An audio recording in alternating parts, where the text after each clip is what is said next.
Hello दोस्तों, तो आज एक बार फिर से आप सभी का बहुत बहुत स्वागत है हमारे यूट्यूब चैनल सॉफ्ट विद्या पर। आपको पता होगा कि हम एक्सेल का एडवांस कोर्स कर रहे हैं, जिसके अंदर हम एक एक चीज बेसिक से लेके एडवांस तक सीख रहे हैं। तो इस चैनल पर आप सभी का बहुत बहुत स्वागत है और इस चैनल को आप सबके साथ शेयर कीजिए और आपको अच्छा लगे Subscribe to my channel. तो आज की इस वीडियो में हम किस टॉपिक पर बात करेंगे, चलिए देखते हैं। मैं आ गया हूँ शीट 1 पर। देखिए, आप सभी को पता है हम फाइनेंशियल फॉर्मूला कर रहे हैं और आज के डे में हम करेंगे इन ट्रेड फॉर्मूला।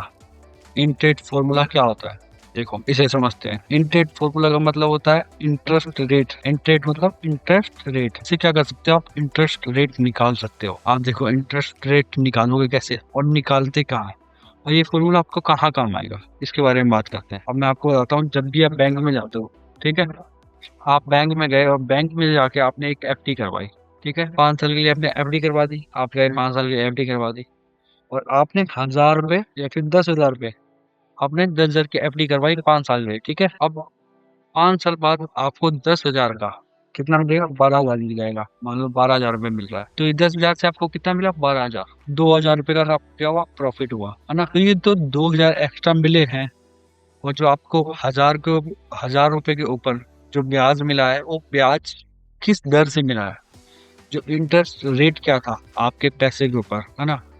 मतलब बैंक आपको जो 5 साल आपको ब्याज देगी, उस 5 साल में क्या क्या इंटरेस्ट रेट से आपको वो ब्याज देगी, इसे ही हम कैलकुलेट करते हैं। आप किसी थोड़ा सा एग्जांपल से समझोगे तो काफ़ी अच्छा रहेगा आपके लिए। तो चलिए बात करते हैं। यहाँ पर आप देख सकते हो इंटरेस्ट रेट का फॉर्मूला दिख जाएगा आपको, ठीक है। जब भी हम इंटरेस्ट रेट की बात करते हैं तो इसके अंदर कुछ आर्ग्यूमेंट आते हैं।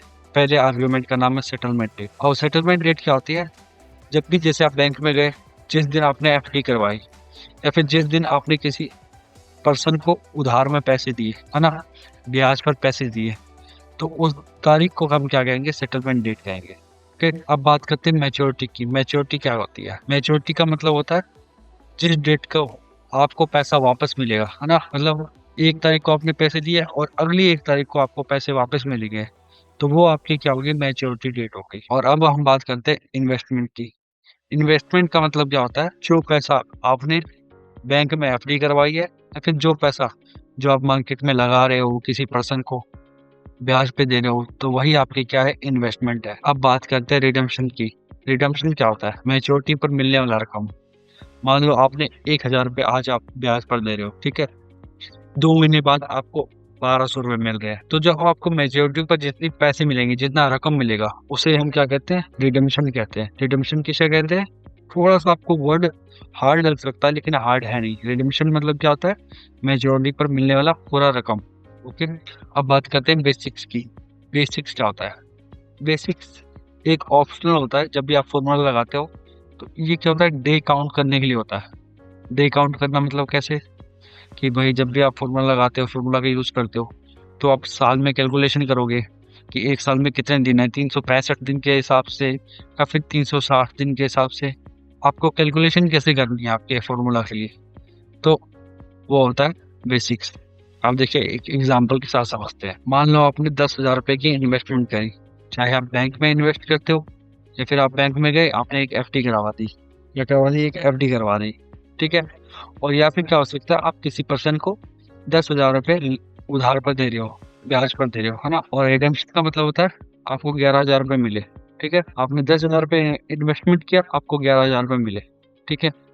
सेटलमेंट डेट क्या है, जिस डेट को आपने पैसा दिया। इन्वेस्टमेंट कब दिया आपको, इन्वेस्टमेंट कब किया आपने, मान लो आप बैंक में गए तो 1 जनवरी 2026 को आपने क्या है, इन्वेस्टमेंट करी 10,000 रुपए की।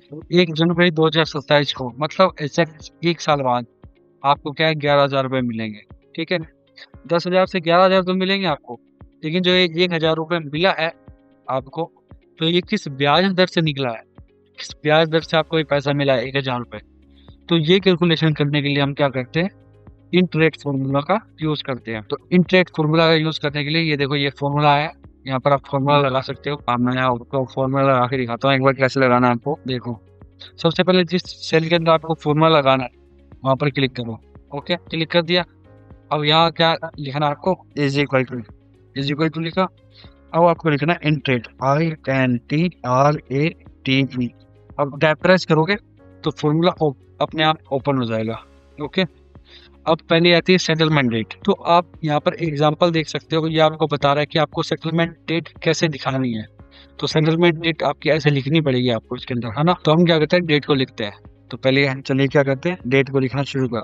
अब इसमें डेट आपको लिखनी है, सेटलमेंट डेट क्या है, 01/01/2026 देन कोमा। तो क्या होगी, आपकी सेटलमेंट डेट आ गई, मतलब 1 तारीख पहला महीना 2026 को आपने पैसे दिए। अब आती है मैच्योरिटी डेट। मैच्योरिटी डेट में आपको क्या लिखना है, दोबारा से होगी 01/01/2027, ये आपके क्या आ जाएगी, मैच्योरिटी डेट आ जाएगी।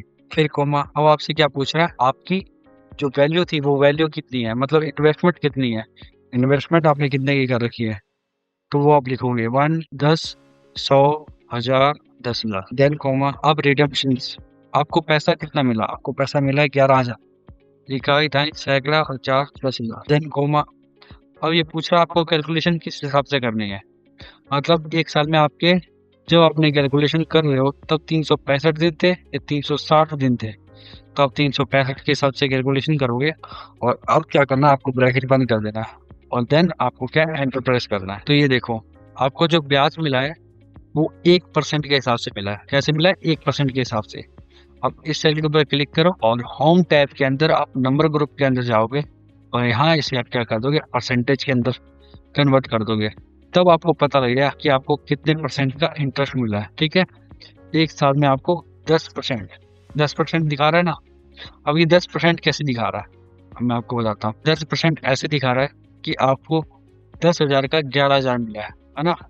तो ये कितना हो गया, आपका 10% हो गया। तो इस तरीके से आप क्या निकाल सकते हो, मतलब इंटरेस्ट रेट निकाल सकते हो कि आपको किस इंटरेस्ट रेट से ब्याज मिल रहा है। तो अगर आपको ये वीडियो अच्छी लगी हो तो प्लीज वीडियो को लाइक करें और अपने दोस्तों के साथ शेयर करें। और जितने भी आपके जानकार, जो भी अपने नॉन में स्टूडेंट है जो एक्सेल सीखना चाहते हैं और एक्सेल के अंदर एडवांस सीखकर कुछ ना कुछ अर्निंग करना चाहते हैं, तो प्लीज हमारे यूट्यूब चैनल को फॉलो कर लें, क्योंकि मैं बहुत ही आसान तरीके से समझाता हूँ। क्योंकि मैं फॉर्मूला को पहले खुद समझता हूँ, फिर लोगों को इस तरीके से समझाता हूँ ताकि उनके दिमाग में बैठ सके और उन्हें समझ आ सके। तो अगर आपको मेरे समझाने का तरीका अच्छा लगे तो प्लीज वीडियो को लाइक कीजिएगा। मिलते हैं अगले वीडियो में, धन्यवाद।